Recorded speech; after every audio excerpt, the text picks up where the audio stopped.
Gooftaa si malee waa gochuun danda'u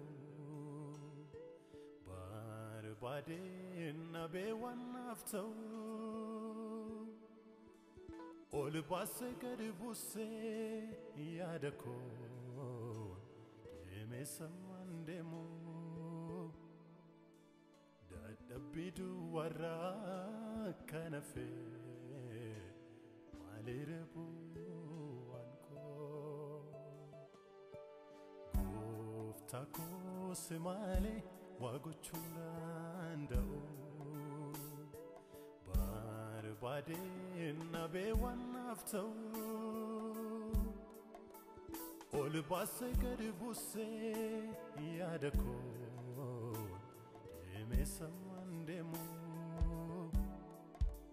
dadhabbii duwwaarraa kana fee maaliif bu'aan koo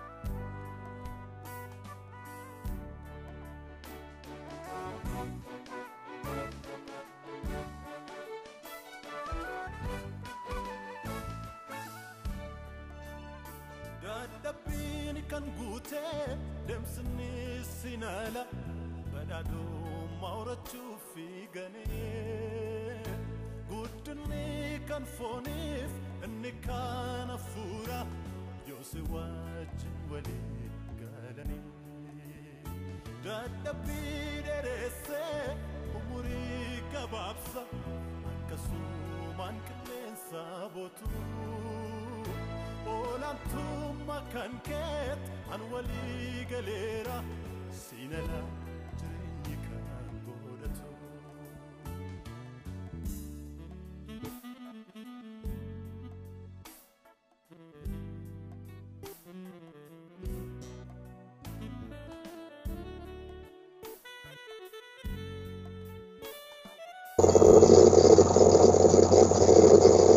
Maqaan Waaqayyo Gooftaa machaa kan eebbifame fagoodhaa fi dhiyoodhaati sagantaa keenya kana hordofuudhaaf kan hunduma keessan maqaan isin gaafadhaa Pastor Sibiraati sagaleen kun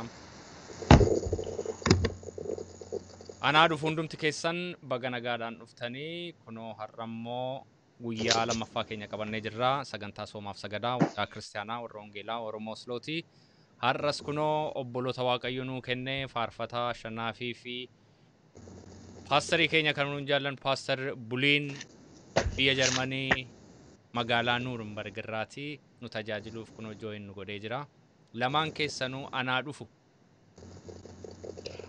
Galatoomaa fayyaa ta'a.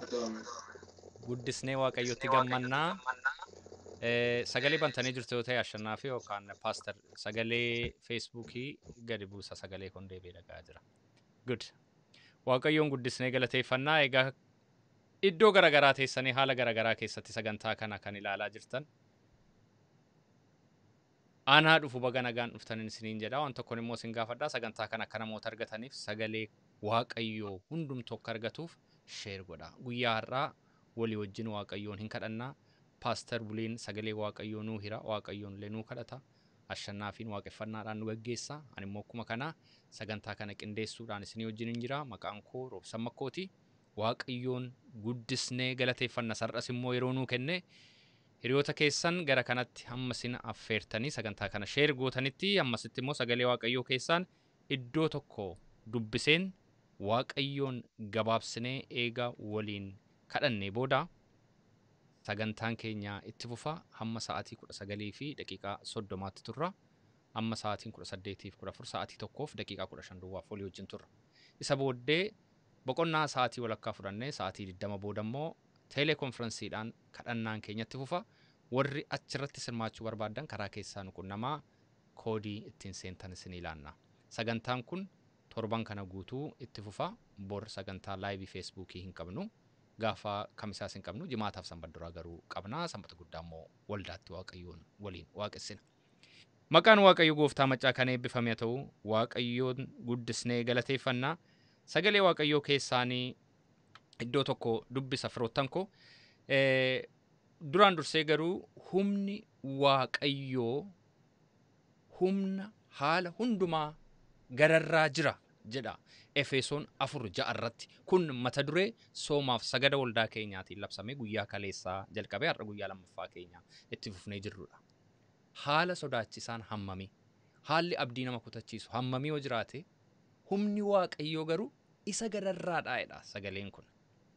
Kanaaf kana yaadaati keessumaati mata dureen nun irratti kadhannu waan biraa miti, waa'ee saba keenyaati. Firoottan koo akkuma isin beektan sabni keenyaa biyyi keenya gidiraa guddaa rakkina guddaa keessa jira. Harki Waaqayyoo garuu rakkina guddaadha jennee sanuun dubbannu kana gadarraa waan jiruuf har'a isatti dabarsinee ilaalla. Sagalee Waaqayyoo keessaan iddoo tokko isinii dubbisa. Hojii ergamoota boqonnaa 12 lakkoofsa 1 irraan isinii dubbisa. Akkana jedha. Hojii ergamoota boqonnaa 12 lakkoofsa 1.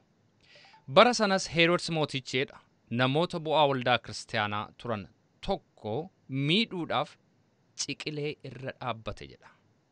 Yaaqoobiin obboleessa Yohaannisiinis billaadhaan morma isaarraatii kuchisiiseedha. Kun warra Yihuudotaa akka gammachiise, akka garaa ciibse yommuu arge, itti dabalee Phexrosiin immoo qabsiiseedha. Yeroon isaa yeroo namoonni ayyaana maxinoo itti ayyaaneffatan ture. Herods yommus Phexrosiin qabsiisee mana hidhaatti galchisiisee darabee isaa akka eeganiif loltoota kutaa 4tti hiramaniin tokkoon isaanii nama 4 qabanitti kennedha. Ayyaana Faasikaa booda garuu saba duratti akka qoramuuf isa dhiyeessuuf barbaadeedha. Yeroo Phexros mana hidhaa turettiidha. Ilaa kutaa ishee kana kan jabeessee isinii dubbisuu barbaadu. Lakkoofsa 5. Yeroo Phexros mana hidhaa keessatti eegamaa turettiidha. Waldaan Kristaanaa immoo utuu gargarin kutiin Waaqayyoon hin kadhattiif turteedha. Yeroo Phexros mana hidhaa keessatti eegamaa turetti waldaan Kristaanaa immoo utuu walirraa hin kutiin Waaqayyoon hin kadhattiif turteedha. Firoottan koo har'a beektota Oromoo, hayyoota Oromoo, hoogganoota Oromoo hedduutu mana hidhaa keessatti gidiraa guddaa argaa jira. Torban lama fuuldura akkan dhageetti namoota 9,000 mana hidhaa keessa ture. Har'a immoo hin beeknu meeqa akka mana hidhaa keessa jiran. Manni hidhaa guutee fudhachuu didee jennaan mana gamoo garaagaraa kiraayii fudhatanii mana barumsaa fa'aa keessatti namoota hidhaa jiru. Kun saba keenyaaf yeroo gaddaa guddaadha, yeroo kufaatii guddaadha, yeroo rakkinni garmalee itti hammaatedha. Yeroon isaa isammaa hojii ergamootaa boqonnaa 12 keessatti dubbisnee wajjin baay'ee wal fakkaata. Yeroo sana waldaan Kristaanaa waan tokko gochaa turteedha sagalee Waaqayyoo. Waaqayyoon atu walirraan kutiin kadhachaa fi turteedha. Waaqayyo akkamitti akka inni Phexros fa'aa mana hidhaa keessaatii baasee hundumti keessan beektu kutaa sanatti fuftanii dubbisuu dandeessu. Yeroo waldaan Kristaanaa obbolootni akkuma nuun amma gochaa jirru atu walirraa hin kutiin yeroo isaan Waaqayyoon kadhatanitti dinqii guddaadhaan mana hidhaa caccabseetu Waaqayyo balbala banee Phexros fa'aa keessaatii baasee nagaadhaan mana isaaniitti isaan galche. Har'as Waaqayyo kun isuma bara sana Phexros fa'aa baaseetu har'as anaaf isinii waaqeffamaa jira. Humni isaa sanuma hin geeddaramu. Yesuus Kiristoos kaleessas har'as bara baraan sanuma jedhamee caafamee jira. Kanaaf har'a firoottan koo waldaan Kristaanaa anaaf isin amantootni kan nuun goonu waan biraa miti. Waaqayyoon kadhanna jabeessine. Waaqayyoon immoo akkuma sila dubbadhee akkuma sagalee Waaqayyoo jedhu humna rakkina gidiraa waan sodaachisaa kam gararraadha humni isaa. Kanaaf har'a isa kana yaadaatii Waaqayyoo waliin kadhanna. Waaqayyo immoo nutti dubbata. Waaqayyo warra gidiraa keessa jiran hin yaadata. Warra mana hidhaa keessa jiran hin qaqqabata. Waaqayyo dhugumaan hiikama hin fida. Gabaabsine yeroo keenya Waaqayyootti ilaanneetu sagantaa keenyatti fufna. Si galateeffannee Waaqayyo gooftaa maccaa galataaf qubaan siif haa ta'u. Gooftaa bara baraa har'as immoo dabaltee yeroo nuu laatte, carraa nuu laatte, fuula kee akka barbaaddannuuf ati har'as carraa nuu laatte. Ilaa yaa Waaqayyo kadhadhaa isiniif hin kennamaa, gaafadhaa isin argattu, barbaadaa isin argattu, rukutaas isinii banamaa jedhamee akkuma caafame gooftaa guyyaa har'aa akka nuun si kadhannuuf, akka nuun si barbaaddannuuf, akka nuun balbala cufamee banamuu dide san rurrukunnuuf carraa isaa nuu laatte. Nu yaadachiiste, nu gargaarte. Galataaf qubaan siif haa ta'u. Gooftaa kogaa si kadhannaa nu dhaga'i. si waammannaa kottuu gidduu keenyatti argame. Lamas sadiis taatanii lafa si walitti qabamtanitti immoo achitti an gidduu keessaniin jira jetteetti dubbattee jirta. Har'a maqaa keetii walitti qabamne kottuu gidduu keenyatti argame. Gooftaa bara baraa nutti dubbadhu. Sagalee hiikamaa nuu fidi. Deebiin sibiraatii ta'e nuufa dhufu. Sagaleen jajjabinaa haa dhufu. Ilaa gooftaa bara baraa ati kadhannaa keenya dhaga'i nu wajjiniin ta'i jalqabaaf xumura sagantaa keenyaatti to'adhu. Nu gaggeessi maqaa gooftaa Yesuus Kiristoos nama Naazreetiin. Ameen. Haleluuyaa. Waaqayyoon guddisnee galateeffannaa. Mee obboleessa koo ashannaa fi wajjiniini Waaqayyoon hin waaqessiname. Waaqeffamuu qaba Waaqayyo kun. Galataanatti seenna. Haleluuyaa. Rakkina keenya laalla miti gaa gidiraa keenya laalla miti. Gargaarsa Waaqayyoo humna isaa guddaa isa maneedhaa caccabsee Phexros faa baase sana. Haleluuyaa. Salaalaa Waaqayyoo waaqessina. Hallelujah. Oh, hallelujah. Oh, hallelujah.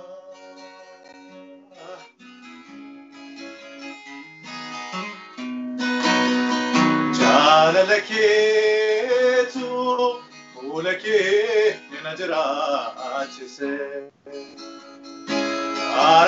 Araarakeetu fuula kee na jiraachise.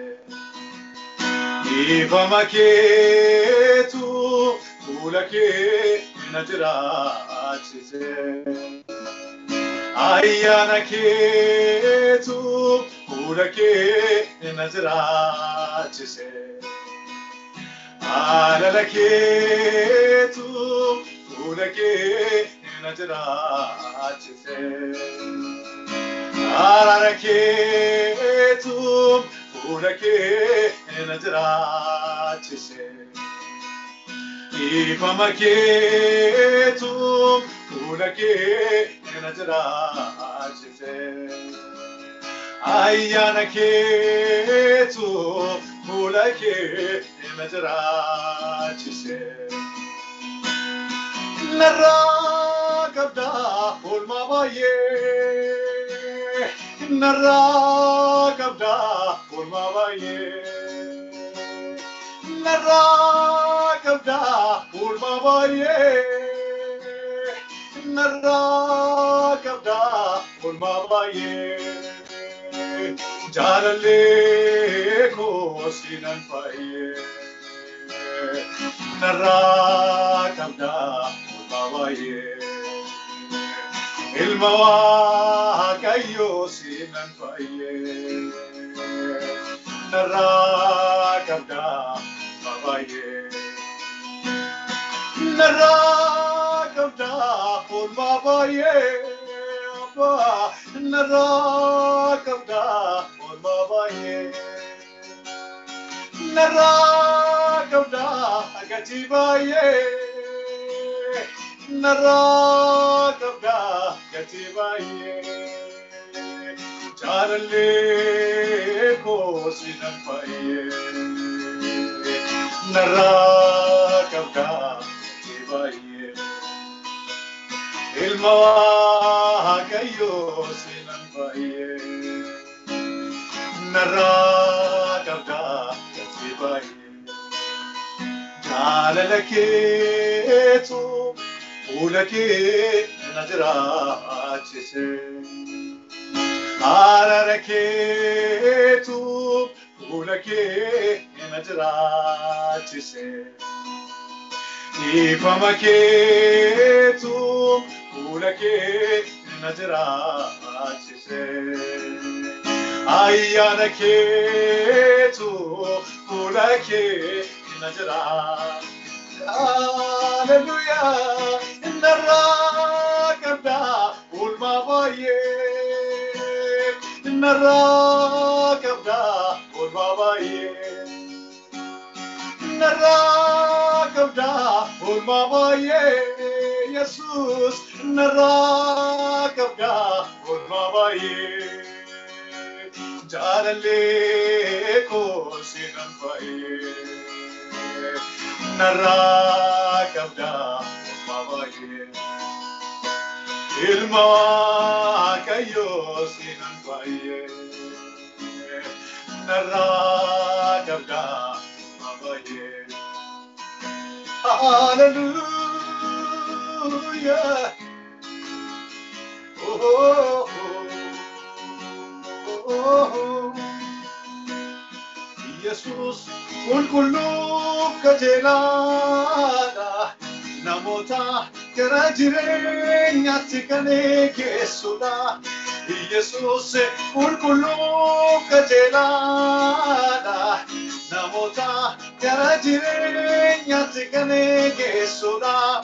Isa beekuun jireenya bara baraate mootummaan irraan darbu dhaabbatee afaate ijaartonni kan tuffatanii dhagaa golee ta'e Yesuus biyya lafaa nama baabbii ta'e. Hallelujah. Hallelujah. Hallelujah. Hallelujah. Kristos bifa waaqayyoodhaan hin argamne ittiin namatti mul'atuudhaan usamanne.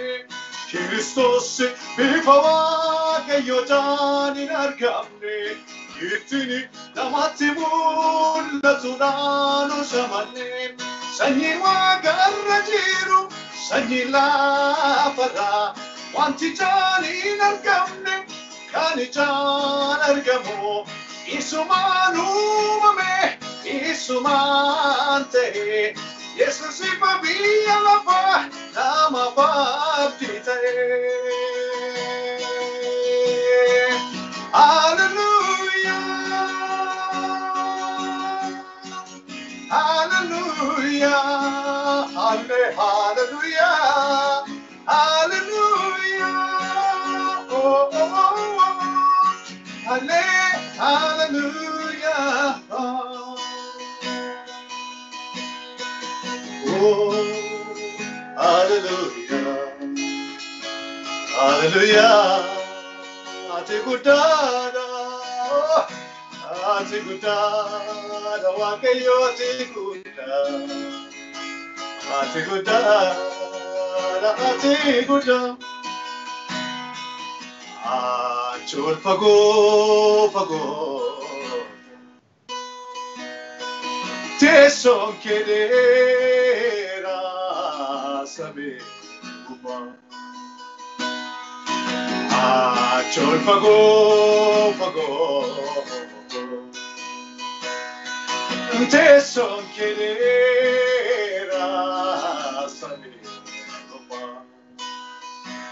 Omtollaa keen jiru. Orkataa sin qabdu. Ol fagaattee jiraata kophaa. Omtollaa keen jiru. Orkataa sin qabdu. Ol fagaattee jiraata kophaa. Ati guddaadha. Ati guddaadha. Ati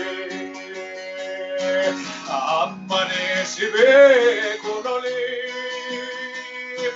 Ati guddaadha. Ati guddaadha. Ati waaqa guddaa ammane sibe kunoli. Ati jabaadha. Ati jabaadha. Ati amen amen ammane sibe kunoli. Ati jabaadha. Ati jabaadha. Ati amen ammane sibe kunoli. Achoon fagoo fagoo. Teessoon keedeera sabee gubbaa. Achoon fagoo fagoo waaqayyo. Teessoon kee dheeraa samii gubbaa. Omtollaa kee jiruu morkataa sin qabdu. Ol fagaattee jiraata kophaa. Ati guddaadha, ati guddaadha, ati. Ammane si beeku noni. Ati jabaadha, ati jabaadha, ati. Amen, amen. Ammane si beeku noni. Ati guddaadha, ati guddaadha, ati. Ammane si beeku noni. Ati guddaadha, ati guddaadha, ati. Ammane si beeku noni. Hallelujah,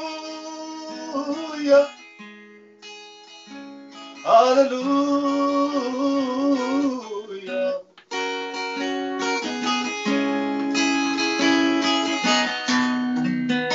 Galanni Waaqayyoof haa ta'u, maqaan isaa bara baraan kan eebbifame haa ta'u.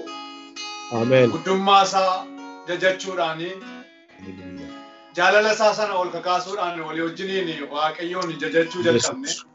Hallelujah, maqaan isaa kan eebbifame haa ta'u. Waaqni keenya guddaadha. Akkuma sagaleen Waaqayyoodhaa dubbatu, akkuma har'a mata dureellee waldaan keenya akkuma ishenitti fudhattee kaatee Efesoon boqonnaa 4:6 waa'ee guddummaa Waaqayyoo akkuma dubbatu jechuudha. Nutillee haala keessa jirru odeessina utuu hin ta'in, waa'ee haala keessa jirru dubbanna utuu hin ta'in, guddummaa Waaqayyoo haala keenya irratti labsina. Maqaan isaa kan eebbifame haa ta'u. Haala biyya keenya keessa jirru irratti guddummaa Waaqayyoo keenyaa labsina. Inni guddaadha. Inni ol jedhee mul'achuun isaaf ta'a. Inni kabajamuun isaaf hin ta'a. Maqaan isaa bara baraan kan eebbifame haa ta'u. Faarfannaa tokko akka kadhannaatti ittiin Waaqayyoon gara jireenya keenyaatti afeerra. Gara ofii keenyaatti afeerra. Faarfannaan kun noori Yesuus jedha. Noori Gooftaa jedha. Jaalallee koo isa ulfaata jenna walii wajjiniin Waaqayyoon ittiin gara keenyatti afeerra. Sagalee isaa akka inni nutti dubbatuuf Waaqayyo, harki isaa akka inni nu tuttuquu fi jireenya keenya akka inni qaqqabatuu fi warri karaa garaagaraadhaan hordofaa jirtan hundumti keessan amma yeroo kanatti haala keessa jirtan hundumaa keessaa ba'aati Waaqayyoon gara jireenya keessaniitti afeera. Yesuus Kiristoosiin gara mana keessaniitti afeera.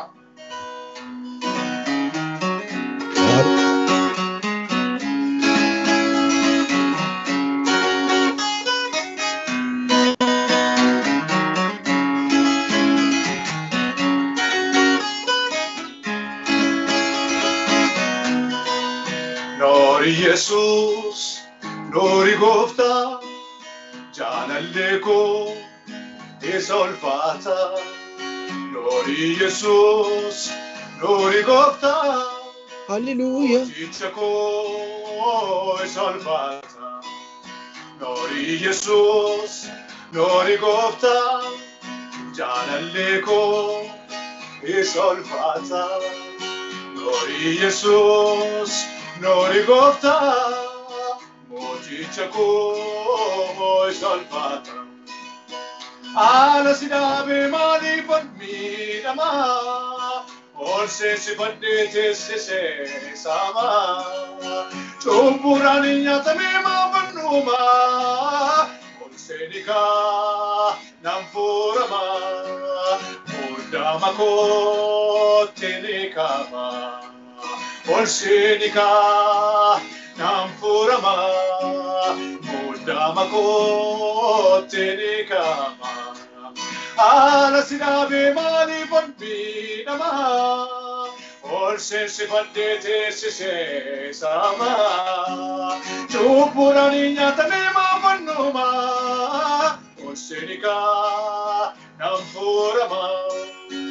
Muddaa makootti ni qaba. Ol seenikaa Waaqayyo koo nan fuuramaa. Muda Mako Tenekama Nori Jesus Nori Gofta Jalaleko Isolfata Nori Jesus Nori Gofta Motichako Isolfata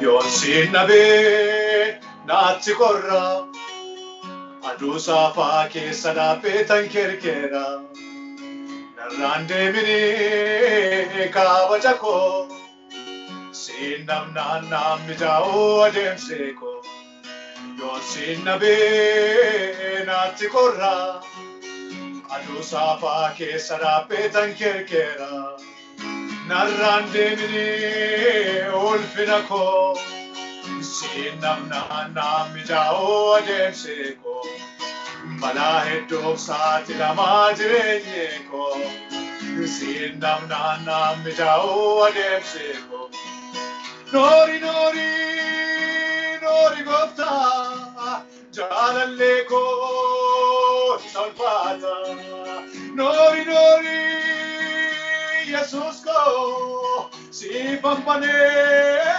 balbala ko Nori nori nori Gooftaa jaalalle ko salphata Nori nori Jesus ko si pallate mane bartuwa ko Nori nori nori Gooftaa Jaalalle ko salphata Nori nori Jesus ko si pampane mane balbala ko Nori Jesus Nori Gooftaa Jaalalle ko salphata Nori Jesus Nori Gooftaa Mooticha ko Isolfata Yammosin waaqeffanno nagaa keenya deebi'a nagaa Yammosin waaqeffanno nagaa keenya deebi'a nagaa nagaa nagaa nagaa nagaa ko Nako Jesus sinap kabenya Naga ko kunde jirenya Nako Jesus sinap kabenya Oto sintane toran jiro ture magako Setura panan mulachuni de male do mudako Jara lake nan jalata me mane pona namate Setu jira pane lo punjira de kamana marate Jara lake nan jalata me man puna namate Setu jira pane lo punjira de ka amarate Hallelujah Hallelujah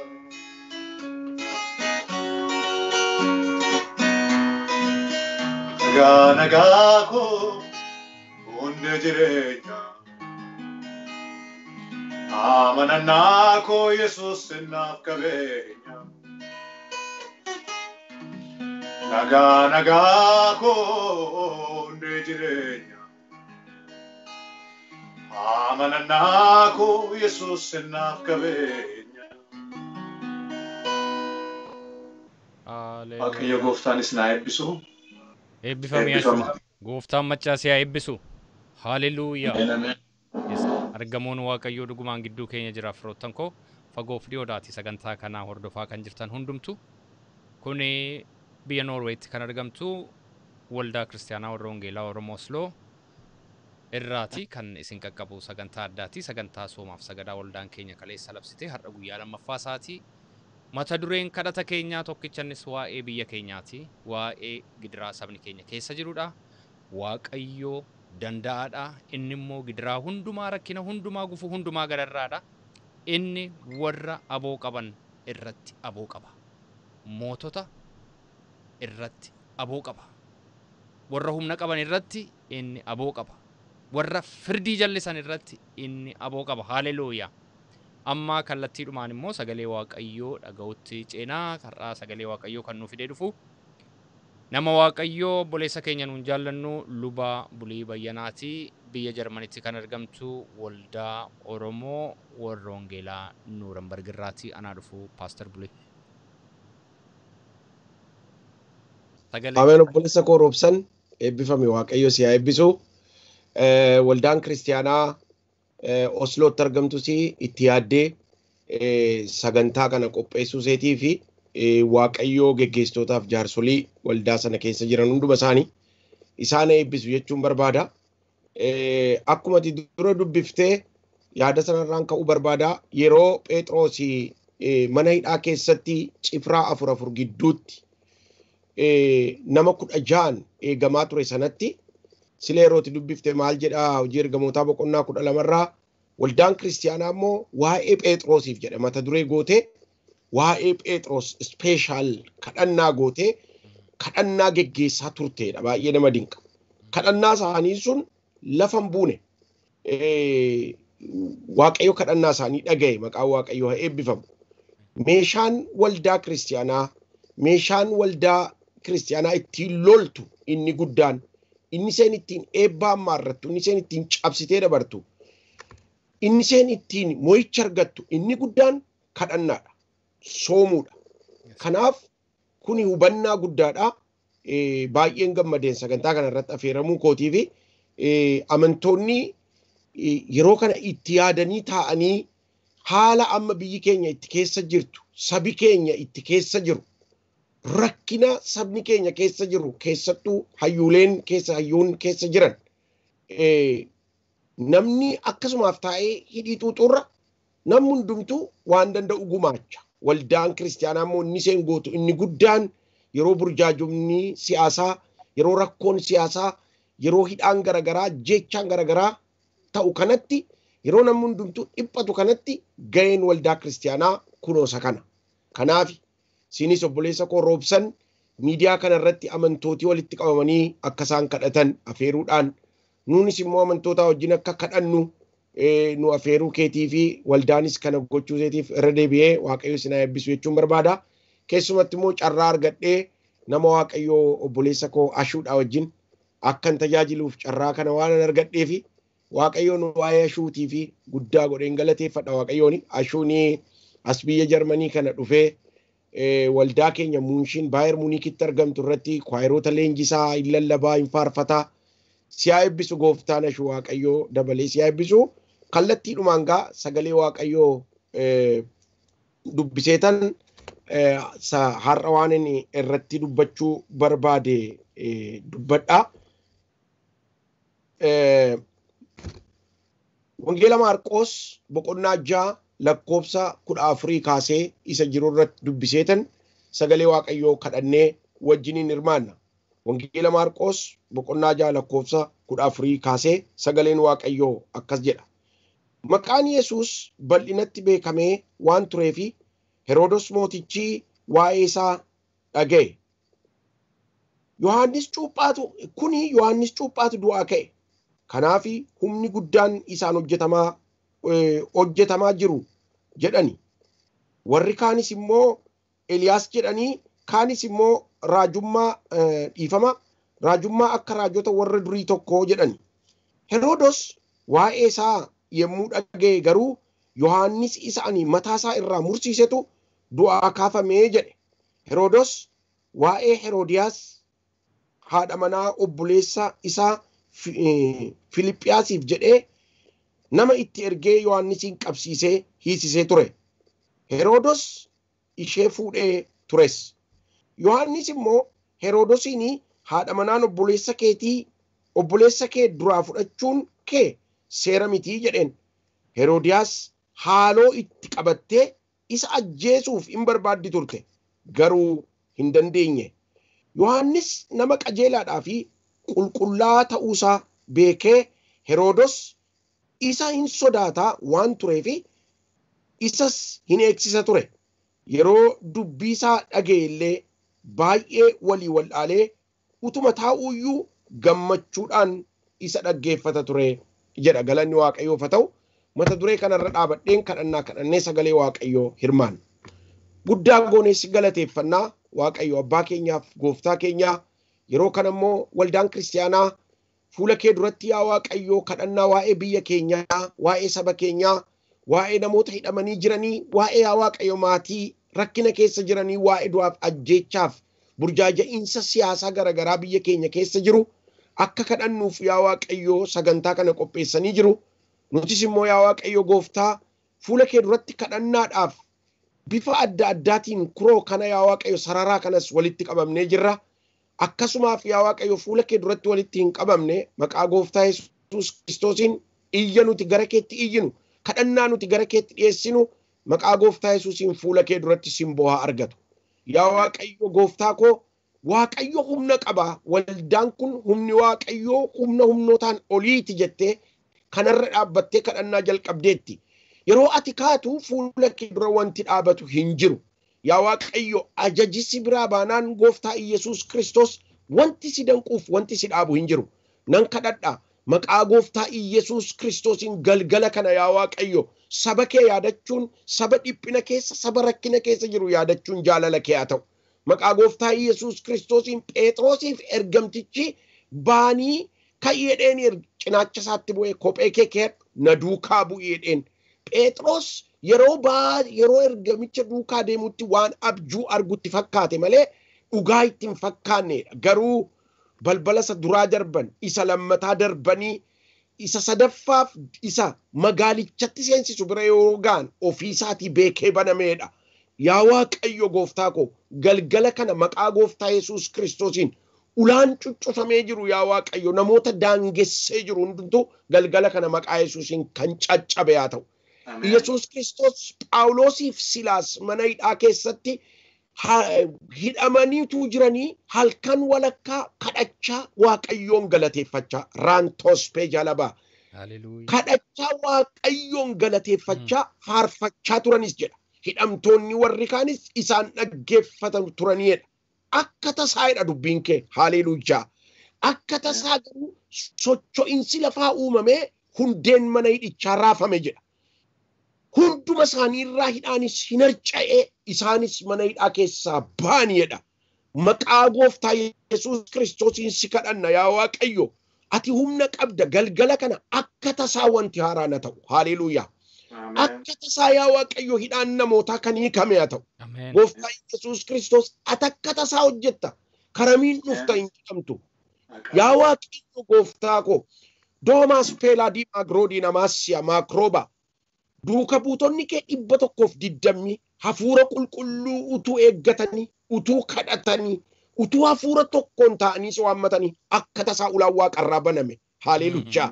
Hafuurri kee dhufee isaanirra buufate. Maqaa gooftaa Yesuusiin ilaa yaa Waaqayyoo akkas jennee kadhannaa akka tasaa wanti tokko haa ta'u. Haleluuyaa. Akka tasaa yaa Waaqayyo wanti eegamin maqaa Yesuusiin haa ta'u. Kiristoos Yesuus ilaa ati mootota naasisuu hin dandeessa. Moototattis dubbachuu hin dandeessa. Yaa Waaqayyo gooftaa koo harka amma isaan qabee jiru kanas yaa Waaqayyo gooftaa karaa barbaadde waan barbaadde gochuu dandeessa. Si kadhanna akka tasaa ajajni si biraa ba'u. Yaa Waaqayyo gooftaa si kadhanna maqaa gooftaa Yesuus Kiristoosiin warra hidhaman kana yaa Waaqayyo hiittee maatii isaanii yaa Waaqayyo saba haala kanaan gaddee jiru hundumaa gammachiisuu dandeessa. Akka tasaa humni kee mul'atu maqaa Yesuusiin. Haleluuyaa. Akka tasaa yaa Waaqayyo teessoo keerraa sagaleen dhaga'amu. Gooftaa Kiristoos akka tasaan jedhan galgala kana maantala badii namaas meekroos peejelebediyaa. Yesuus akka tasaa dhufa obboloota ko akka tasaa waan haaraa hojjeta. Akka tasaa kun orrama afaan Jarmaniitiin plötzlich jedha waan isin dhiqu. Haleluuyaa. Afaan Ingilizinyaatiin isittiin jenna suddenly jedha bara. Haleluuyaa. Maqaa gooftaa Yesuusiin afaan keenya afaan Oromiffaatiin akka tasaa jedhamitiire akka tasaa maqaa Yesuusiin manni dhaaraafamu. Akka tasaa gooftaa Yesuus Kiristoosiin humni Waaqayyoo mul'atu. Hafuurri Waaqayyoo akka tasaa tocho'uu jalqabu. Yaa Waaqayyo gooftaa akka tasaa itti mitiire akka tasaa Yesuus Kiristoos Phaawulosiif Siilaasiin hidhaa isaanii harcaaftee gadi baafte. Galgala kana maqaa Yesuusiin akka tasaa hojii kee hojjedhu. Sin kadhadhu. Maqaa gooftaa Yesuus Kiristoosiin yaa Waaqayyo biyya keenya yaadadhu, saba keenya yaadadhu. Gooftaa Yesuus raafama biyya sana keessa jiru. Yeroo bishaanichi gara bidiruttiitti galuu jalqabetti Yesuusiin dhaqanii yeroo dhumnu sitti dhaga'amuure jedhanii Yesuusiin kaasanii Yesuus galgala kana si kaafna. Yeroo ati kaatu tu ta'a. Yeroo ati kaatu yaa Waaqayyo qilleensatu gab jedha. Yeroo ati kaatu beetu siif abboomama. Yeroo ati kaatu yaa Waaqayyo gooftaa koo wanti hin taane hin jiru. Maqaa Yesuusiin galgala kana ati teessoo kee irraa nuu ka'i. Yaa Waaqayyo kadhannaa maqaa Yesuusiin galgala kana ati ka'i. Yesuus Kiristoos ati teessoo kee irraa ka'i. Waaqayyo si jedha dubbiin kee. Sab Israa'el biyya Misir keessatti haala isaaniitti iyya isaanii dhaga'e. Akka isaaniitti jiranis arge. Waan isaan keessa jiranis hin hubate. Kakuu abbootii isaanii wajjin gales yaadateedha. Haleluuyaa. Maqaa Yesuusiin galgala kana saba keenya yaadadhu. Kanaafis Waaqayyo isaan oolchuudhaaf, isaan baasuudhaaf gadi bu'eedha. Yesuus Kiristoos si kadhannaa galgala kana ati gadi bu'i. Yaa Waaqayyo ati humna keetiin gadi bu'uunatu abbaa nagaa, abbaa araaraa, mootii bara baraa. Ati imimmaan namarraa haqxaa, gadda nama irraanfachiifta. Yaa Waaqayyo warra gaddanii jiran jajjabeessi. Maatii Waaqayyo faca'ee jiru ati walitti qabi. Ijoollee abbaa malee jiran yaa Waaqayyo, ijoollee haadha malee jiran ati yaadadhu. Yesuus waammannaa ati teessoo irraa nuu ka'i. Waaqayyo diinonni isaas habittinnaani akka qilleensi bittinnaa'u habittinnaani. Akka cidiin dhoqqee keessatti irratti ejjetamu irraa ajjetamanii jedha. Hafuurri seexanaa inni nama dhiphisu, inni nama gidirsu, hojiin diinaa maqaa Yesuusiin galgala kana irraa ejjetamu. Maqaa Yesuus Kiristoos nama Naazreetiin doona badii namaas, eerra diinamaas siyamaa krooba hin kadhanna hojiin seexanaa maqaa Yesuusiin waraanamu. Yaa Waaqayyo gooftaa humni kee jabaadha. Ati humna keetti aangoo keetti mul'adhu. Yaa Waaqayyo Kan Kiristaanaa lafa isheen jirtutti kadhannaan isheen kadhattu haa dhaga'amu. Waaqayyo jedhanii amma isaan dhugaa ba'anitti humni kee mul'atu. Yaa Waaqayyo gooftummaan kee mul'atu. Yesuus Kiristoos ilma Waaqayyoo hamoota jal'oota yaa Waaqayyo gooftaa warra ulfina kee irratti ka'u gaddeebisuu yeellaasisuu dandeessa. Aangoo keetti hirkannee kadhanna. Maqaa Yesuus Kiristoosiin yaa Waaqayyo ofii keetiitti darbii hojjedhu. Si kadhanna. Maqaa gooftaa Yesuus Kiristoosiin waan diigdu diiddee waan jaartu ijaartee yaa Waaqayyo gooftaa waan hadhaa keessaa waan mi'aa baafta. Isa nama nyaachuuf ba'e keessaa wanta nyaatamu baafta. Qilleensi siyaasa biyya sanaa haa jijjiiramu. Maqaa gooftaa Yesuus Kiristoosiin yaa Waaqayyo kaaba kibba dhiyaa baharraa yaa Waaqayyo gooftaa qilleensumti isaa maqaa Yesuusiin haa jijjiiramu. Galanni siif haa ta'u. Maqaan kee Yesuus Kiristoos hunduma isaa dabarsinee sitti ilaanneerra.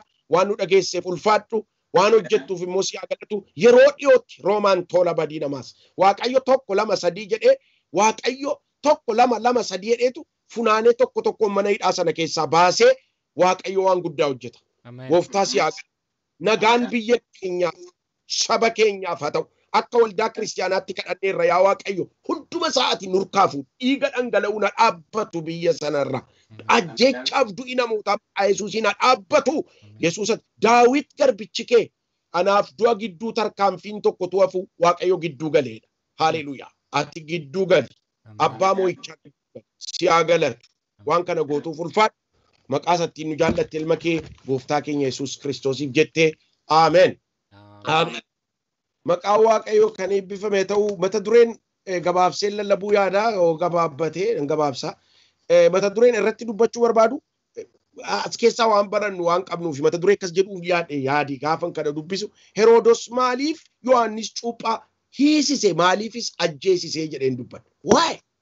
Maaliif Herodos Yohanis Cuuphaa hiisise maaliifis immoo ajjeesisee dubbata duree jedhu irratti dubbachuu barbaada. Herodos maqaa jedhamu kana yeroon isinitti himu Herodos kun mootii biyya Yihuudaa keessa mo'aa turan keessa maqaa waloo isaaniiti. Herodos Antipas jedhamu jira, Herodos Pilate jedhamu jira, Pilaatos jedhani, Herodos Agriphaa jedhamu jira. Herodos kun maqaalee warra Yihuudaa bitaa turan yeroo Roman Empire, Roman biyyi Roomaa mootummaa gamtooman keessaa mootii guddaa turte sanatti Herodosonni kun tartiibaan biyya Yihuudaa bitaa yeroo turanidha. Herodos kun baay'een isaanii inni tokko keessumattuu yeroo Yohanis Cuuphaan kun ture kun Herodos Antipas isa jedhamu kana. Herodos Antipas kun baay'ee nama hamaa ture, baay'een keessan akkuma beektan. Wanta inni hammina inni godhe keessaa inni guddaani Yesuus Kiristoosin ajjeesuudhaaf daa'imman lafarraa fixe. Garuu Yesuus Kiristoosin argachuu hin dandeenye. Maaliifii namoonni biyya fagoorraa dhufan kottaati aqaati bucicha laalaa kottaati naasa gadaa innaan jarri kara biraadhaan deemanidha. Heroodus isuma kanatu immoo egaa Waaqayyo utuun kanatti hin darbiin egaa Waaqayyo Yoosefitti abjuudhaan dubbatee Heroodus mucicha ajjeesuu barbaadaatii fuudhiitii gara biyya Misiritti baqadhu jedheenii jedha.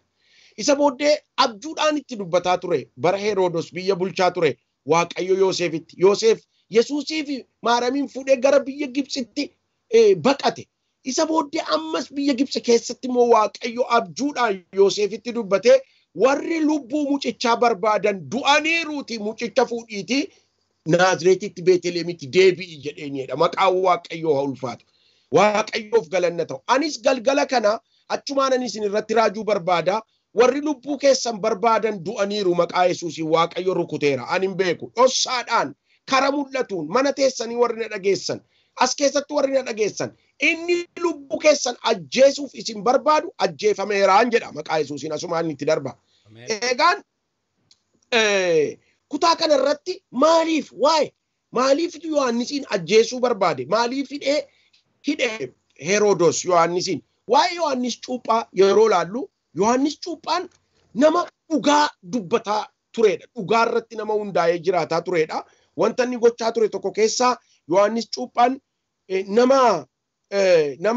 nama lafa onaa keessatti Gooftaa Yesuus dhufaatii Gooftaa Yesuus Kiristoos labsaa turedha. Yohannis Cuuphaan nama karaa Gooftaa Yesuus Kiristoos xarageedha. Dhufaatii Gooftaa Yesuus Kiristoos dura nama dhufeedha. Namni kun maal jechaa dhufe? Mootummaan Waaqayyoo dhiyaateeraati. Qalbii jijjiirradha jedhee nama labsaa dhufe turedha Yohannis Cuuphaan kun. Yohannis Cuuphaan kun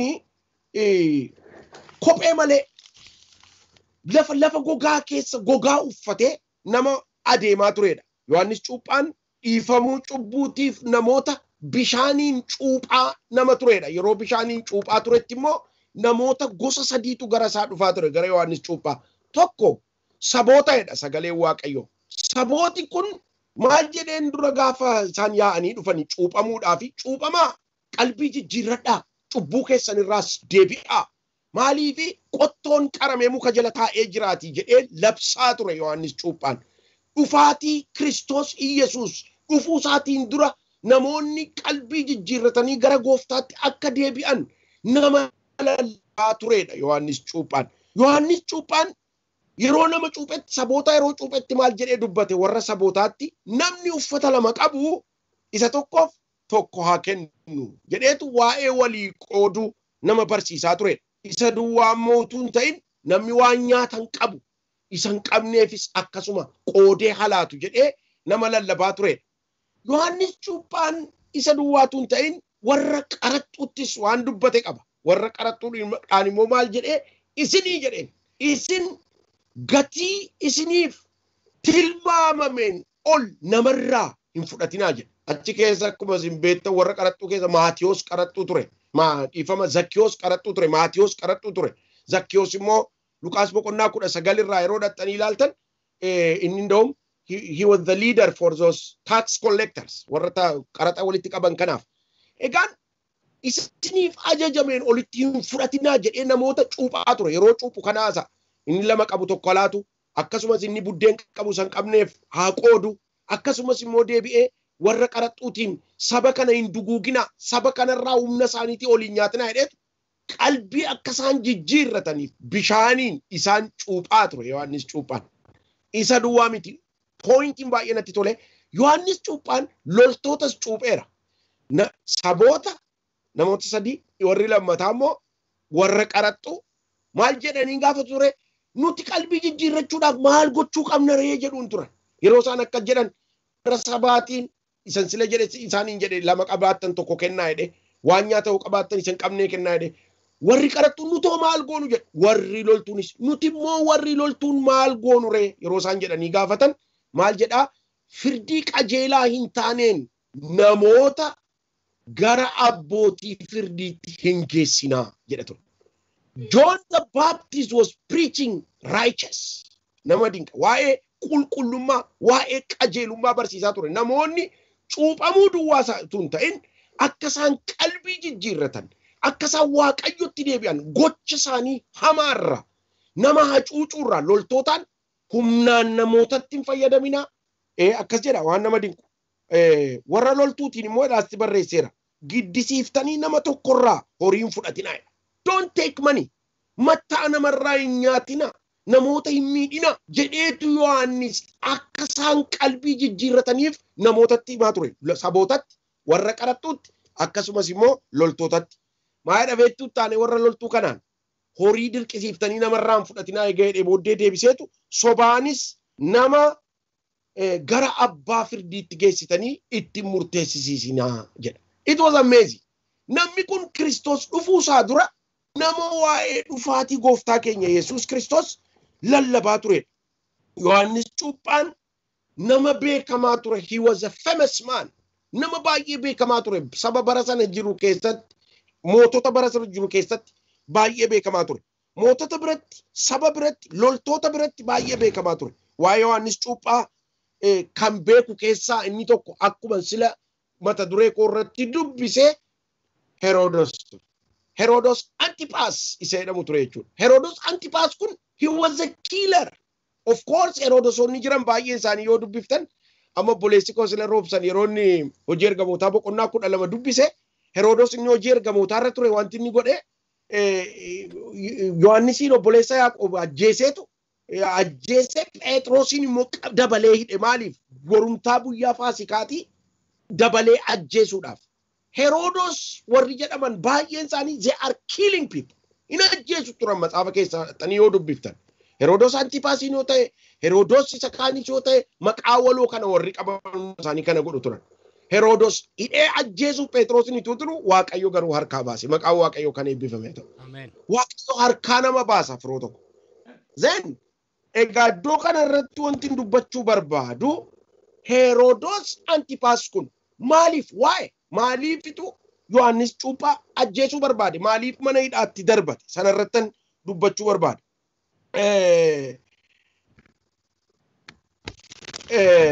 Herodos nama kana qabee hiisisee ajjeesuu wanti inni barbaadeef waan sadan tokko dubbadheen yaada koo walitti qabuu yaada achuma lafan dubbise irraan fuudhe.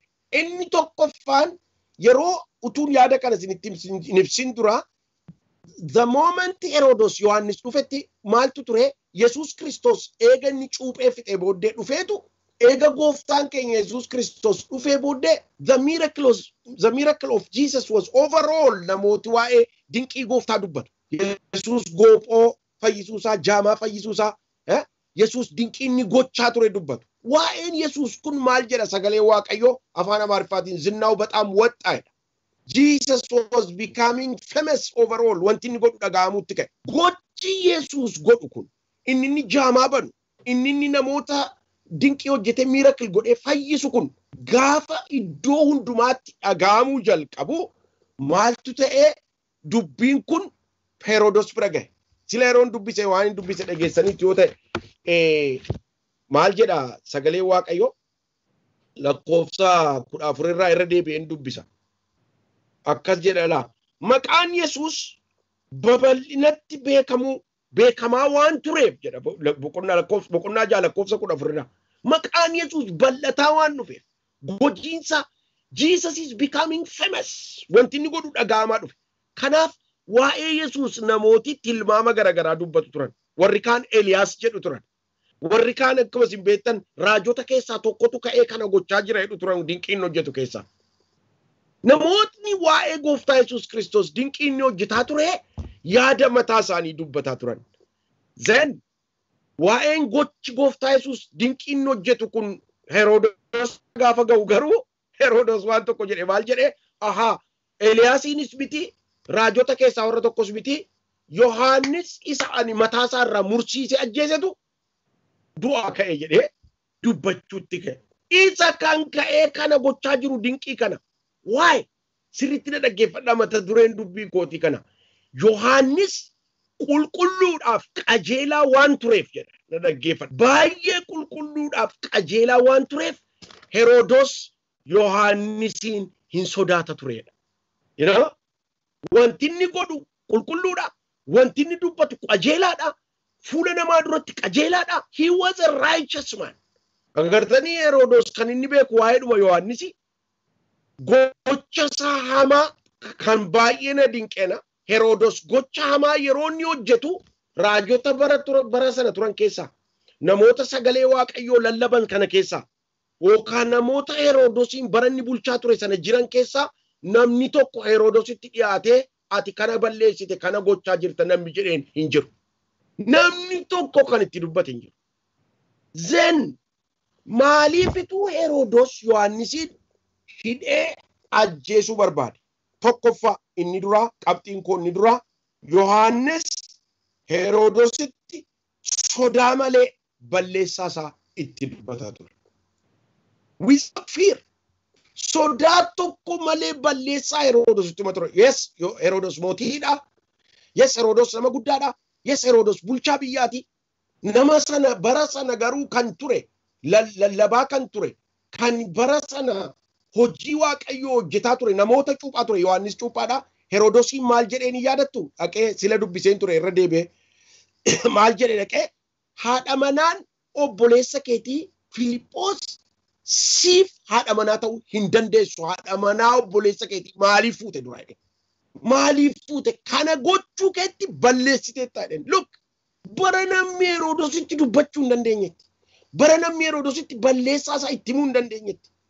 Akka bara kanaatu ta'e silaa Herodos yeroo inni haadha manaa obboleessa isaatii fuudhu Waaqayyo si wajjin jira jedhanii irratti raaju.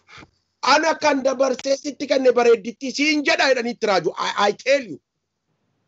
Yohaannis garuu he was a righteous man. Nama qajeelaa ture. Nama qulqulluu ture. Nama Waaqayyoof abboomamu ture. Herodos Yesuus Kiristoosin barbaachaa jedhee daa'imman fixus. Herodos nama hamaa ta'us. Herodositti balleessaa isaa himuudhaaf gara dudduubaatti hin deebine. Al tokko tokko mootonni yeroo isaan balleessan karaarraa yeroo isaan jal'atan firoota ko nama mootota dhiisaatiin namni koo organizationii tokko geggeessu yeroo inni balleessu yeroo inni dogoggoru nama qajeelchuu barbaachisa. Nama karaarraa ceeteetta kara kanaan jedhu barbaachisa. Nama ija jabaatee dhaqee haalati kana irratti gooti sirrii miti nama hidhee deebisuu barbaachisa.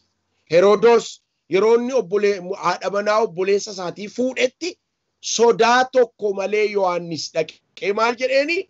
Haadha manaa obboleessa keetii fuudhuun kee sirrii miti jedhe. You made a mistake. That's wrong jedheen. Kun waan inni godhe isiitti ma dhaggeeffadha. Kana jechuunsaa isee kana dubbachuunsaa Yohaannisiin mana hidhaatti darbachiifte. Isee kana dubbachuunsaa Yohaannisiin mana hidhaatti darbachiisuutu ta'in duwwaatuun ta'in iseen itti heerumte Heroodiyaan mataansee Yohaannisiin karaa itti haaloo baate ajjeeftu barbaadaa turteedha. Look this righteous man. Look this God-fearing man. Nama Waaqayyoon sodaatu kanatu nama qajeelaa kanatu mana hidhaatti darbatan. Waan isin dinqu garuu Herodos Yohaannis qajeelaadhaaf nama Waaqayyoon sodaatu ta'uusaa beeka ture garaansa. Dubbateera ofiisaati. Inni qajeelaadhaaf nama asuma lafan dubbiserra jira sagalee masile dubbiserra maal jedha lakkoofsa dhiifama. Herodos waa'ee isaa yommuu dhagee Yohaannistu du'aa ka'e jedhee Herodos waa'ee Heroodiyaa haadha manaa obboleessa isaatii fuudhuu isaatiif lakkoofsa 17 Yohaannisiin qabsiisee hiisisee turedha. Yohaannis immoo Heroodosiin haadha manaa obboleessa keetii fuudhuun kee sirrii miti jedheen. Heroodiyaanis haaloo isatti qabattee isa ajjeesuu hin barbaaddi turteedha yeroo hundumaa. Look, Herodos kan inni Yohaannisiin hiisiseef qabxii inni dura waa godheef utuu hin ta'in nama qulqulluu, nama qajeelaa akka inni ta'e beeka. Garuu ishee kana haadha manaa obboleessa keetii maaliif fuute sirrii miti balleessaa hojjetteetta jechuu isaatiif mana hidhaatti isa darbate. Lammaffaa maaliif hiisise maaliif ajjeesiseen inni lammaffaan Herodos Yohaannis Cuuphaan nama qajeelaaf qulqulluu waan tureef sila dubbadheera kan sodaateetu kan inni maaliif wanti inni natti fidu lakkoofsa 20 dhaqeen dubbisa. Akkas jedhana Yohaannis nama qajeelaa fi qulqulluu ta'uu isaa beekee Herodos isa sodaatee waan tureef isa hin eegsisa turedha ganamaa galgal. He was very righteous. He was holy. Kanarraa kan ka'e Herodos kana beeka nama kana ganamaaf galgala eegsisa ture yeroo hundumaa. The third point maaliifitu Herodos Yohaannisiin hiisisee ajjeesiseen mucaa haadha manaa Heroodiyaatiif waadaa waan galee tureef. Maal jedhee waadaa gale beektu guyyaa mootummaa isaatii kabaja birthday isaa kabaja Herodos. Guyyaa birthday isaa sana waan nama dinqu keessa gaafa inni guyyaa birthday isaa kabaju sana mucaa Heroodiyaa akka seen sirbituuf mootota walitti qabee ture guyyaa birthday isaa sana Herodos. Guyyaa sanatti dhiyaattee intalli Heroodiyaa gaafa seen sirbitu moototi achi jiran Herodos mataan isaa lubbuun isaanii nafneef gammachuu keessa baanii waan ta'an wal dhaalan. Baay'ee gammadan sirban tala kanaatti mucaa Heroodiyaatti. Isa booddee Herodos maal jedheeni baay'ee waan gammadanii fi intala Heroodiyaatiin baay'ee nu gammachiifteetta. Maalan sii godhanatti himi. Hamma walakkeessa mootummaa kootii yoo ta'e illee na gaafadhu siif hin kennaadhe. Intala kanaan. Gaafanni akka jedhuun intalli yeroodhuma sana fiiddee eenyu bira dhatte harmee ishee bira dhatte. Harmeen ishee immoo haaloo baatee Yohaannisiin ajjeessuudhaaf fucha eeggataa turteedha sagalee Waaqayyo. Yohaannisiin ajjeesisuuf fucha eeggataa waan turteef mucaan ishee dhattee an sirbee Herodosiif mootota gammachiifnaan akkasnaan jedhe mootiin akkasnaan jedhe maal sii godhu walakkeessa mootummaa kootiyyuu yoo ta'e na gaafadhu siifan kennanaan jedhe maal kadhadhu jettee gaafannaan ilaala walakkeessa mootummaa isaatii kaayyabee fi namni kun inni walakkeessa mootummaa isaatii jechuun half of the kingdom qabeenya warqee meetii wanta bara sana jira jedhame intala kana badhaasuudhaaf waadaa galeeraaf mootiin kun intalli Heroodiyaan garuu intala seetiin maal jette amma yeroon itti nama Waaqayyoo ajjeesisu jette. Amma yeroon itti nama Waaqayyoo lubbuu isaa galaafadhu fucha barbaaddi waan tureef. Dhaqiitii jetteen qabeenyaa mootummaa isaa walakkaatu hin ta'in. Dhaqiitii warqee isaatu hin ta'in meetii isaatu hin ta'in morma Yohaannis Cuuphaa gabateerra kaa'iitii naa fidii jedhiitii gaafadhu jetteen. Intalli Heroodiyaa fiigaa dhattee qabeenyaa kee miti kanan barbaadu warqees miti walakkaa qabeenyaa kee miti an kanan barbaadu waan tokkittiidha kanan barbaadu morma Yohaannis Cuuphaa gabateedhaan naa fidii jettee dhattee gaafatte. Yeroo seen kana jettutti firoota koo waan nama dinqu Herodos hin gammadeen jedhu sagalee Waaqayyo. Herodos garuu kana dhaga'uu isaatti baay'ee gaddee jedha sagalee Waaqayyo. Maaliif gadde Herodos? Herodos Yohaannisiin mana hidhaa kaa'u malee ajjechaa Yohaannis Cuuphaatti hin gammanne.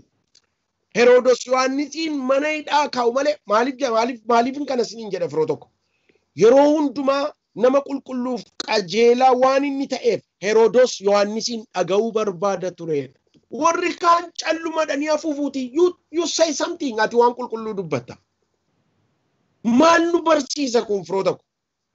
Namoonni guguddaan, namoonni bakka guddaa jirreedhaan, namoonni geggeessota ta'an, namoota qajeelummaadhaaf qulqullinaan itti dubbatu, haa sodaatan malee hin kabaju galanni Waaqayyoof haa ta'u. Namoota dhugaa dubbatan, lubbuun isaanii gidiraa keessaa lixu malee rakkoo keessa hadarban malee namooti akkasii hin barbaadamu maqaa Waaqayyoo kan eebbifame Yohanis Cuuphaan Herodos biratti haa sodaatamu malee Herodos Yohannisin dhaga'uudhaaf baay'ee barbaada ture. You are the only person namni dhugaa natti himtudha. Eeyyee dhugaadha you are the only person namni waan sirrii natti himtu. Herodos Yohanis ajjeesamuu isaatti gammadee ture? Never hin gammanne. Yeroo mucaan Heroodiyaadaa mataa Yohanis Cuuphaa naaf jette lakkoofsa 26 nan dubbisa yeroo tokko. Akkas jedha sagalee Waaqayyoo. Ifama lakkoofsa 26 akkas jedha sagalee Waaqayyoo. I will read it. Kanarratti mootichi garmalee gadde garuu sababii kakaasaatiitiif jecha kakateef intala waan barbaadde na gaafadhu dheen walakkeessa mootummaa kootii waan ta'eef yoo ta'e iyyuu na gaafadhu dheen waan kana jedheef waan kakaasaatiitiif jedhee sababii kakaasaatiitiif keessummoota isaaf jedhee isa ishee abdachiise sana arraba isaa geeddaruu hin barbaanne. Achumaan mootichi warra isa eegan keessaa loltuu tokko ergee mataa Yohanis akka fiduuf abboome. Loltoonni sunis dhaqanii mana hidhaa keessatti mataa Yohanis mormarraa kutanii mataasaa sanas gabateedhaan fidanii itti laataniidha. Akkasittiinitu hojii namminaa hojiin biyya lafaa nama Waaqayyoo morma isaarraa kuchitiifte. Hojiin cubbuu nama Waaqayyoo akkasittiin lubbuu isaa galaafachiifte.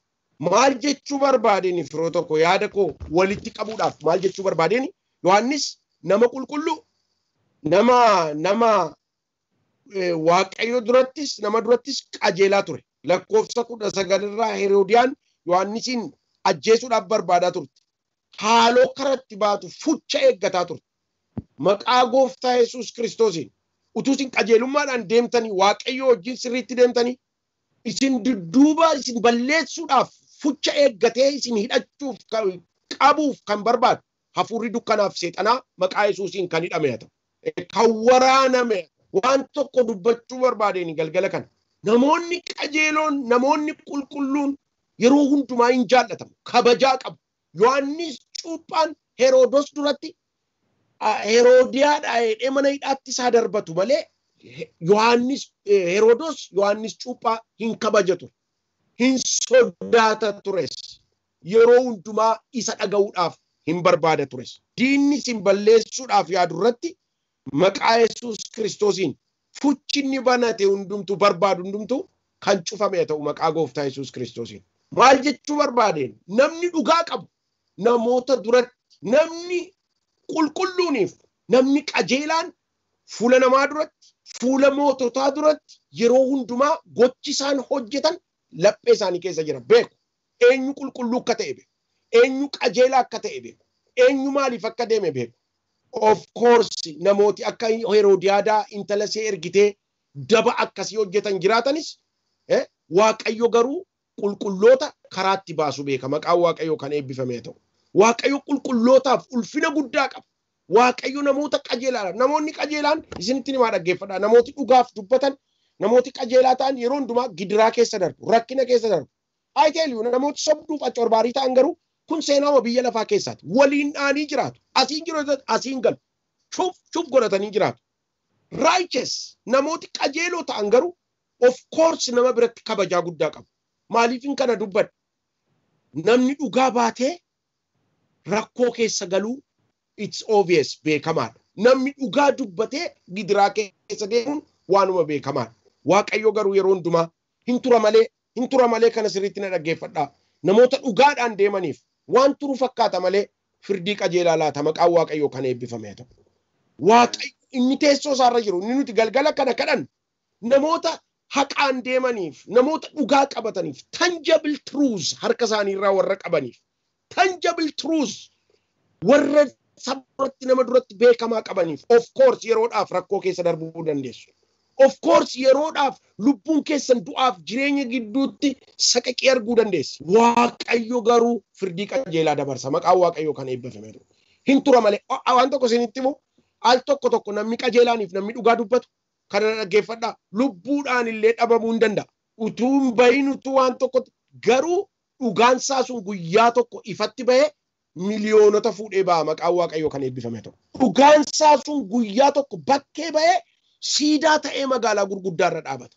Namoonni qajeelaan baay'een isaanii nan dubbisa nan beek nan akkuma namaa reediyoo miidiyaan dhaggeeffadha malee waa'ee siyaasaa mee ilaalaa namoota siyaasaa dhugaa qabatan. Nelson Mandeellaan nama dhugaa utuu qabu bara meeqa gidiraa meeqa keessa darbeedha. At the end of the day waan ta'e namni hundumtuu beeka. He became exalted. Nama guddaa ta'e. Iddoo guddaa dhaabate. Tishartii namoota irratti footoon isaa girgiddaa irratti konkolaataan hin hafne bakka hundumaatti maxxanfamuutti ka'e. Garuu namni kun sadarkaa kanarra ga'uudhaaf maal keessa darbe hundi keessan kan beektanii. Obboloota koo namni haa qabaatu, namni dhugaa baatu Herodos Yohanis Cuuphaan akka inni nama dhugaa ta'e, akka inni nama qajeelaa ta'e beeka ture. Hin sodaataanis ture, hin kabajaanis ture. Kabajuu duwwaatu hin ta'in hin dhaggeeffataan ture. He wants to hear him. Zitu dhugaa dubbata jedhe. Eenyu kan dhaqee Herodos dura dhaabbatee haadha manaan obboleettii keetii obboleessa keetii siif hin taatu jedhee dubbatu Yohanis malee. Of course Waaqayyo namoota dhugaa dubbatu namni dhugaan waan isee itti fiddu waan beekuuf soba dubbataadhatu asiif achi goree jiraata.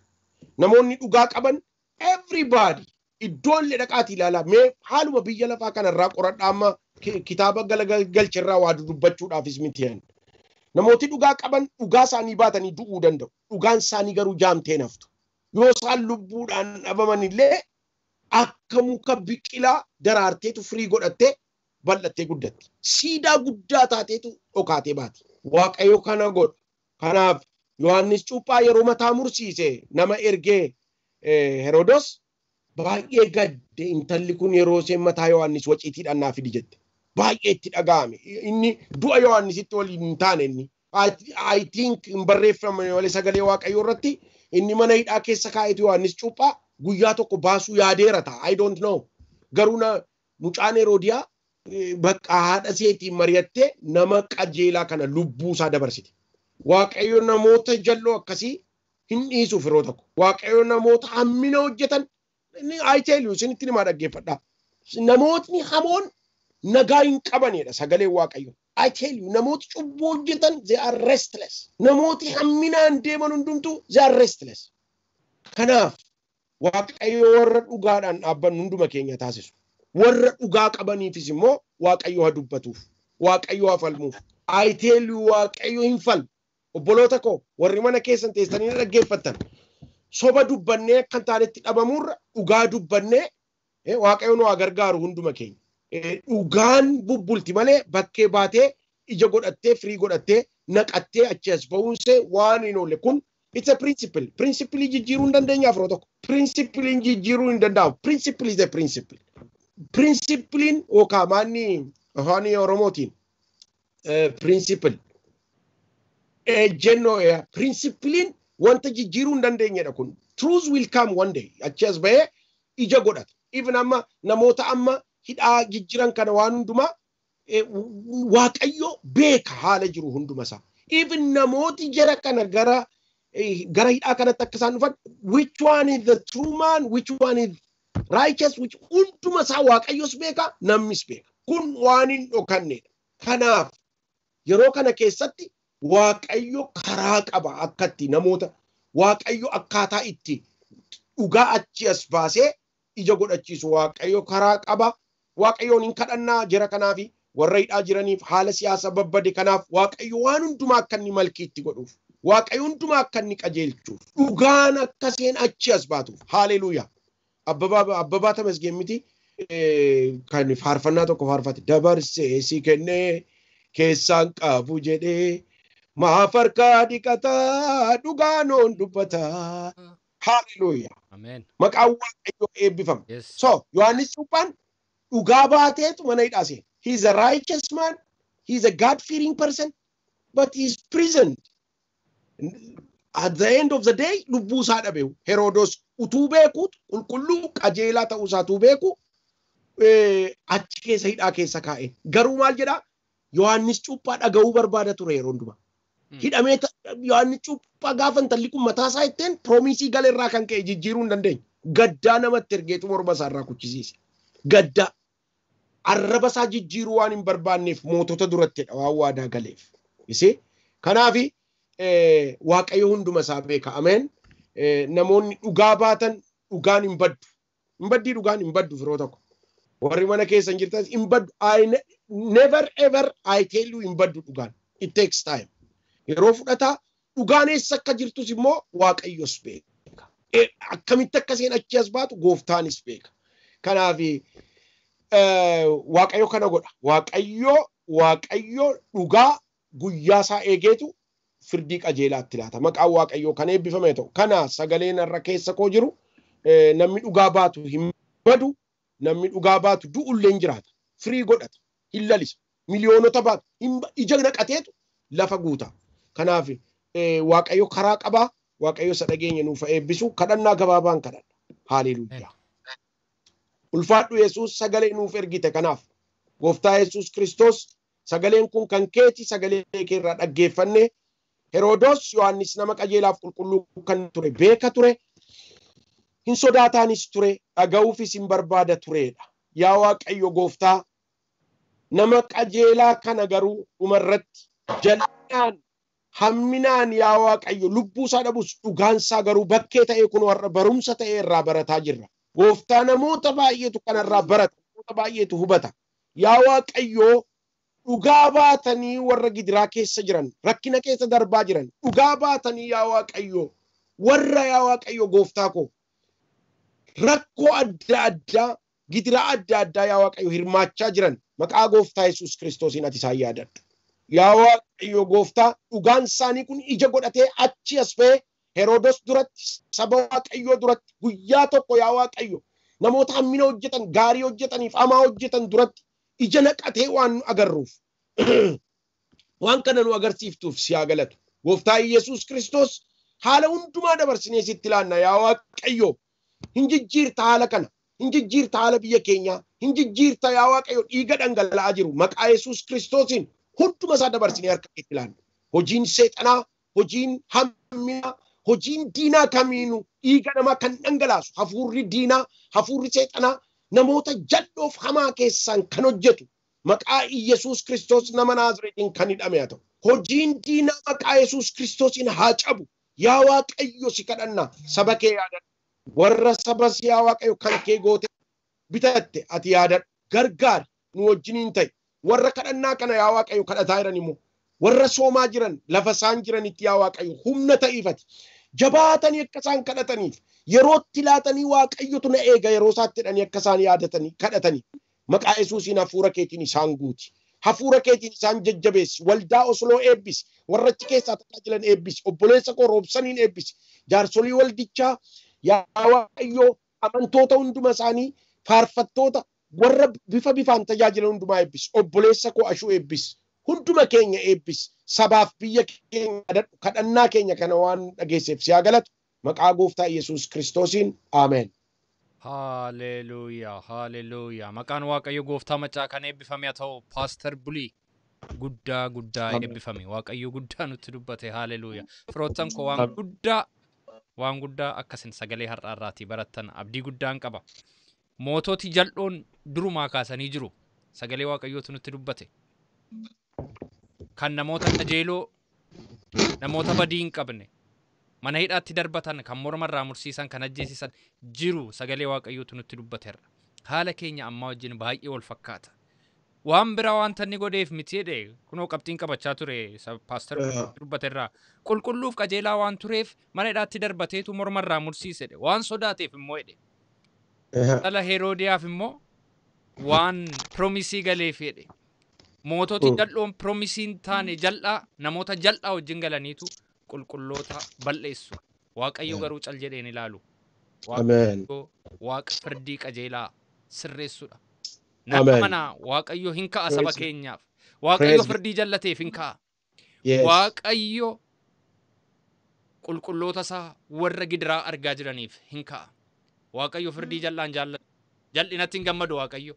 Maqaan Waaqayyo gooftaa maccaa kan eebbifame haa ta'u. Paaster Bulii Waaqayyo gooftaa maccaa guddisee siyaa eebbisu. Fagoof dhiyoo teessanii sagantaa kana ilaalaa kan jirtan hundumtuu immoo akka eebbifamtan akka irraa barachaa jirtan guddaan amana. Waaqayyoon gabaabsinee wajjiniin waaqessineetu abboleessa koo Ashannaa fi wajjin sa'aatii 20 irratti sa'aatii walakkaa booda telekonferansii qabnaa gara sanatti dabarra waan ta'eef waaqeffannaa gabaabaadhaan sagantaa keenya xumurraa eebbifama. Galanni Waaqayyo keenyaaf haa ta'u. Paaster Bulii Waaqayyo guddaa si haa eebbisu. Waa'ee dhugaa dubbachuun Yesuus Kiristoos ana karaan ana dhugaanii jedhe. Ofii isaayyuu dhugaa godhee of kaa'e jechuudha Yesuus Kiristoos. Namni dhugaa beeku Yesuus Kiristoosiin beeka jechuudha. Namni dhugaa dubbatu Yesuus Kiristoos kana dubbataa jira jechuudha. Haleluuyaa. Kanaaf Yesuus Kiristoos kana jennee dubbachuun nu barbaachisu. Dhugaa dubbachaa jira taanaan Yesuusiin dubbachaa jirra jechuudha. Galanni isaaf haa ta'uti. Amen. Kanaaf kana nutti dubbate Waaqayyo har'a. Dhugaa dubbadhu. Egaan namni dhugaa dubbate immoo yeroo baay'ee yeroo inni itti adamsamu hin jiraata akkuma dhaga'aa turre amma lubbuu isaa dhabutti iyyuu ga'a.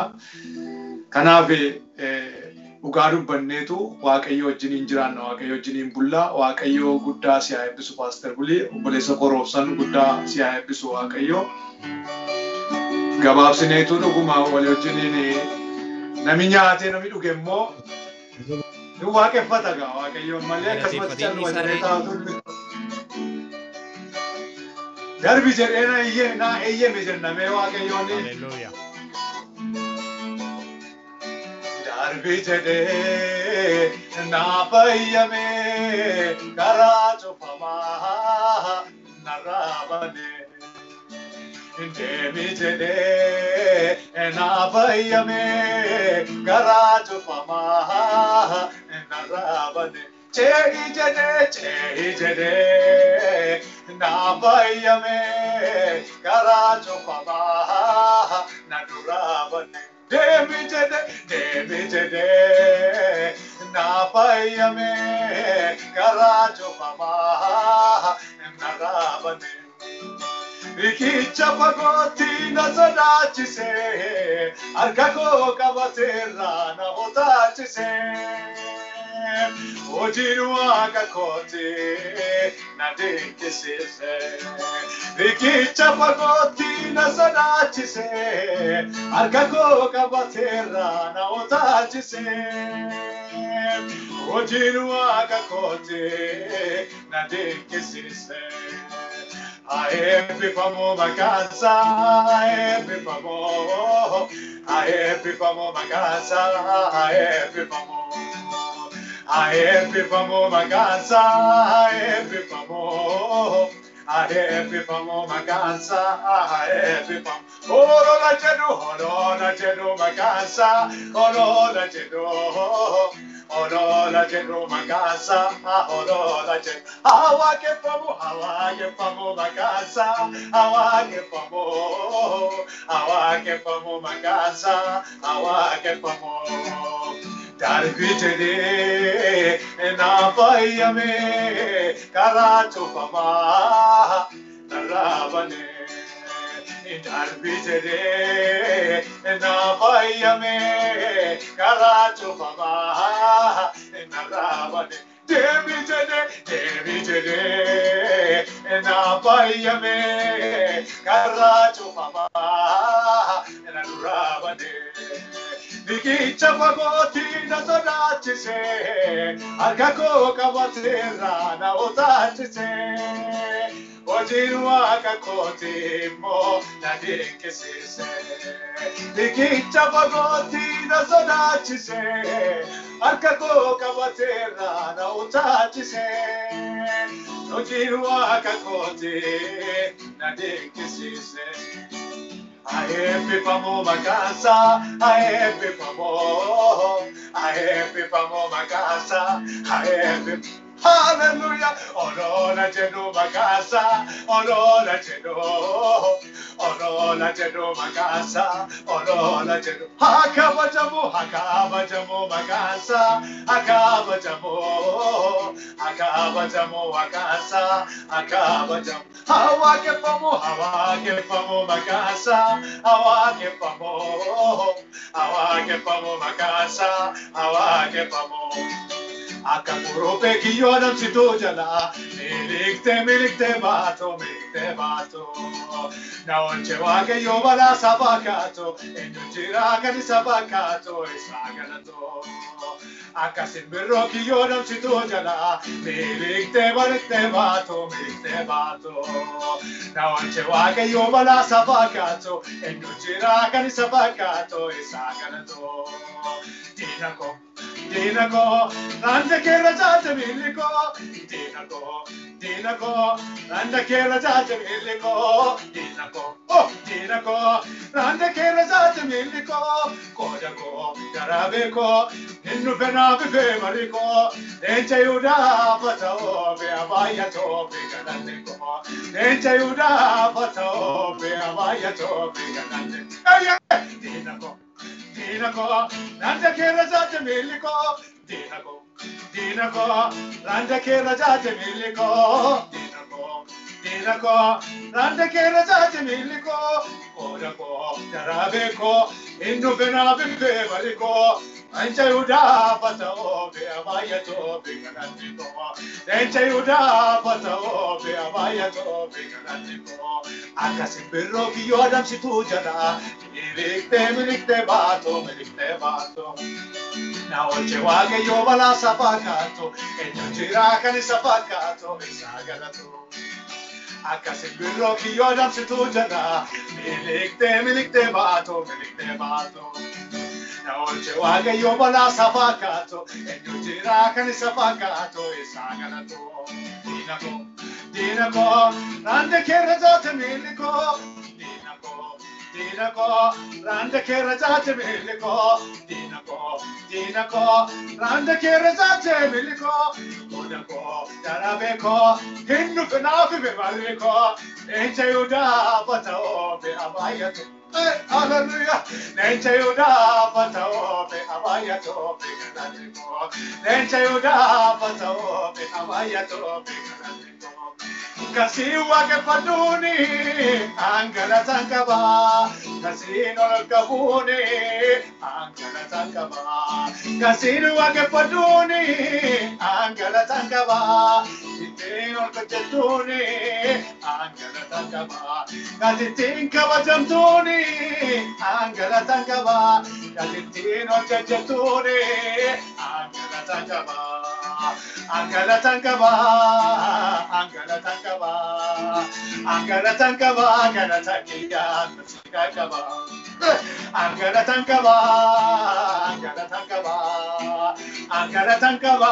takiya sikakaba ale angala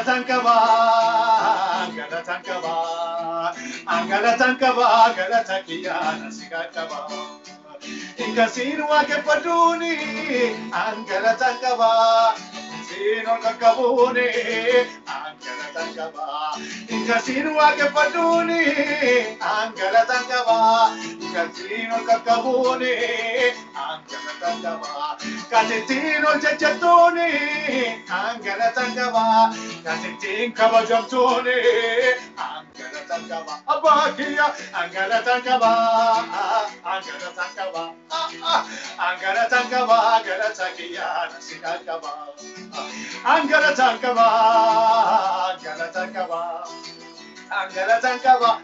takiya sikakaba ashubisankaba Ashubisakiya sikakaba alilekaba ililekiya sikakaba ashubisankaba shubisakiya sikakaba alilekaba ililekiya sikakaba Hallelujah. Maqaa Waaqa keenya bara baraan kan eebbifame haa ta'u yeroon keenya baay'ee sababii sofkeefi asuma irratti utuunni minyaa'uuti dhaabna jechuudha. Waaqayyo guddaa isin haa eebbisu eebbifama. Eebbifame ashuu Waaqayyo gooftaan machaa si haa eebbisu.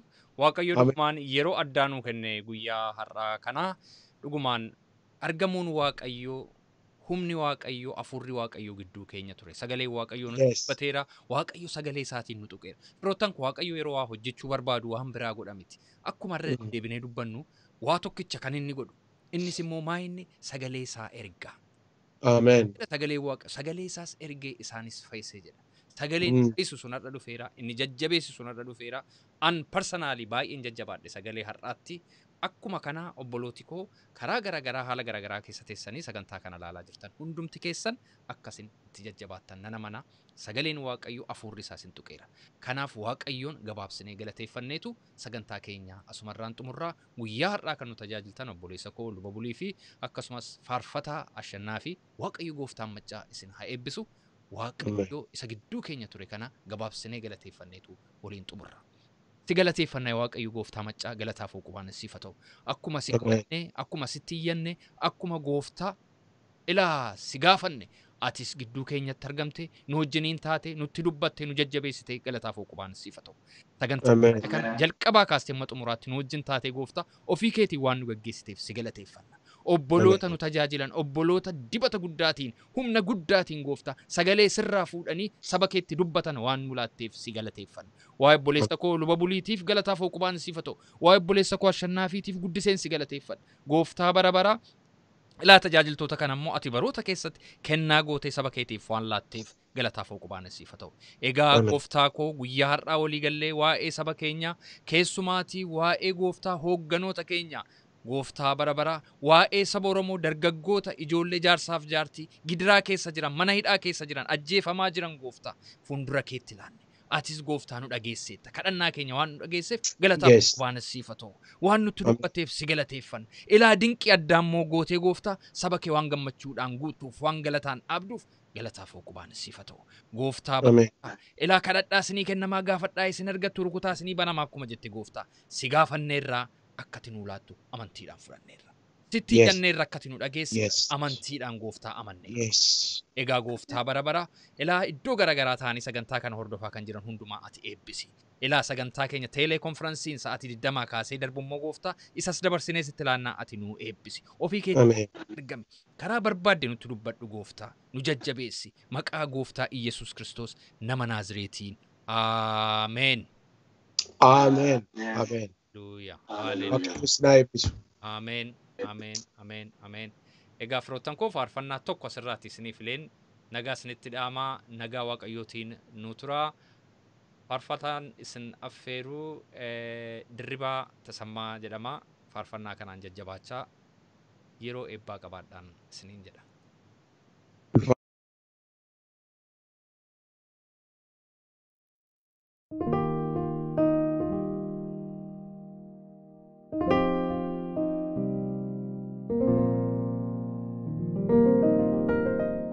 Abbaa gaarii qabaa kan garaa natti hin jabaanne kan garaa natti hin jabaanne kan garaa natti hin jabaanne. Akka namaas ta'ee amalaas kan hin jijjiiranne amalaas kan hin jijjiiranne amalaas kan hin jijjiiranne.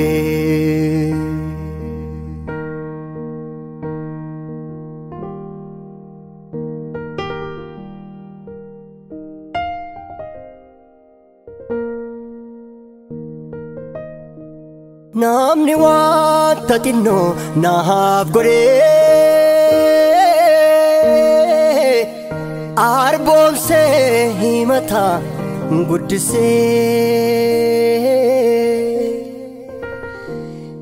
danoomse himata caalchise gaarummaa ofiisaa naqubse waaqayyootu firummaa koo cimse abbaa kootu firummaa koo cimse yaadannoon qabaa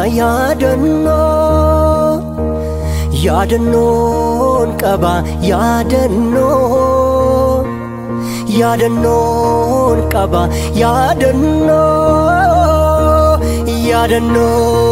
qabaa yaadannoo inirraane fadhoom anoo yaadannoon qabaa yaadannoon qabaa yaadannoon qabaa yaadannoon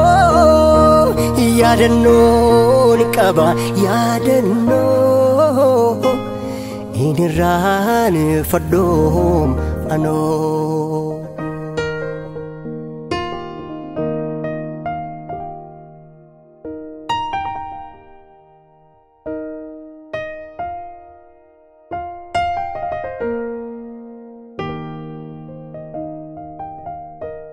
Hisatee waa'ee koof gadi buutee lubbuu koo oolfachuuf dhimmitee Hisatee waa'ee koof gadi buutee qe'ee koo oolfachuuf dhimmitee Hisatee waa'ee koof gadi buutee saba koo oolfachuuf dhimmitee Hisatee waa'ee koof gadi buutee biyya koo oolfachuuf dhimmitee maalan bira qabaa gocha kee seenaa koo hojjetee harki kee oolmaa kee yaadatti lubbuu koo galata kee Yesuus koo galata kee Yesuus koo galata kee Yesuus koo galata kee Yesuus koo galata kee Yesuus koo aneenyu gooftaa manni koos maanii kana ulfeessitee ulfina naaf laatte aneenyu gooftaa manni koos maanii kana ulfeessitee ulfina naaf laatte yaadannoon qabaa yaadannoon qabaa yaadannoon qabaa yaadannoon qabaa yaadannoo inirraan fadhoom anoo inirraan fadhoom anoo inirraan fadhoom